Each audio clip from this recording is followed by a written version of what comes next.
जय हिंद। आज की इस वीडियो में हम समझेंगे ओएसआई मॉडल क्या है। OSI open system interconnection model एक वैचारिक यानी कॉन्सेप्चुअल फ्रेमवर्क है जो कि बताता है कि कंप्यूटर नेटवर्क में एक डिवाइस से दूसरे डिवाइस में डेटा कैसे ट्रांसफ़र होता है। इसे आईएसओ द्वारा 1984 में विकसित किया गया था।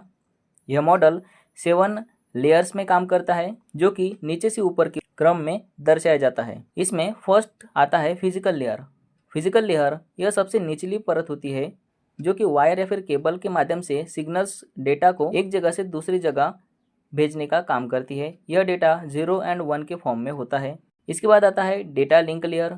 यह इस कच्चे रो डेटा को फ्रेम में पैक करती है और हार्डवेयर एड्रेस मैक एड्रेस का उपयोग करती है। यह त्रुटियों की जांच भी करता है। इसी के साथ डेटा को सुरक्षित रूप से स्थानांतरित करता है। देन इसके बाद तीसरा आता है नेटवर्क लेयर।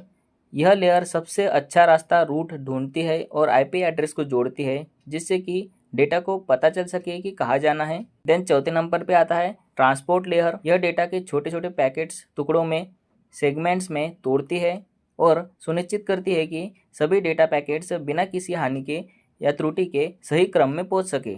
देन इसके बाद पाँचवें नंबर पे आता है सेशन लेयर। यह लेयर दो डिवाइसों के एप्लीकेशन के बीच में कम्युनिकेशन का काम करती है। यह डेटा आने के बाद कम्युनिकेशन को स्टार्ट करती है एंड उसके बाद एंड भी करती है। देन इसके बाद छठवें नंबर पे आता है प्रेजेंटेशन लेयर।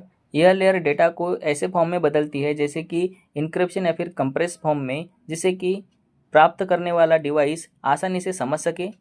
देन इसके बाद सेवन्थ नंबर पे आता है एप्लीकेशन लेयर। यह सबसे ऊपरी लेयर है। यह डेटा को यूज़र फ्रेंडली फॉर्म में कन्वर्ट करता है जिससे कि यूज़र समझ सके, जैसे कि ब्राउज़र या फिर ईमेल के साथ इंटरकनेक्ट करता है नेटवर्क सेवाओं को। इसी के साथ नेटवर्क सेवा के साथ पहुंच प्रदान करता है।